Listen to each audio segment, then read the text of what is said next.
শরীফ ওসমান হাদির কবরে ফুল দিয়ে শ্রদ্ধা জানালেন বিএনপি ভারপ্রাপ্ত চেয়ারম্যান তারেক রহমান।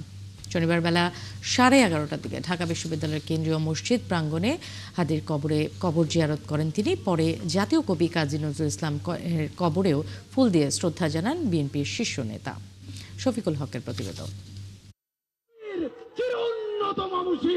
শহীদ ওসমান হাদি একটি ইতিহাস আর একটি নাম, যিনি জুলাইয়ের অভ্যুত্থানের প্রতিবাদী কণ্ঠস্বর। ফ্যাসিস্ট মুক্ত বাংলাদেশেও ন্যায়ের পক্ষে লড়তে গিয়ে জীবন দিতে হয়েছে তাকে। পূর্ব ঘোষণা অনুযায়ী শনিবার ওসমান হাদির সমাধিতে শ্রদ্ধা জানাতে যান বিএনপির শীর্ষ নেতা তারেক রহমান।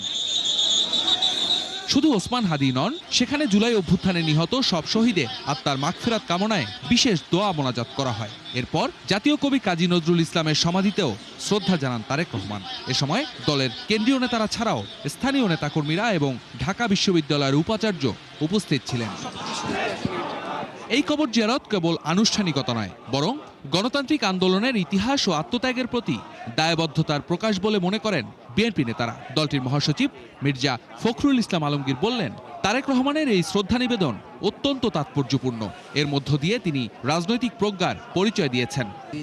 এটা নিঃসন্দেহে তার যে রাজনৈতিক প্রজ্ঞা, সেই প্রজ্ঞারই পরিচায়ক।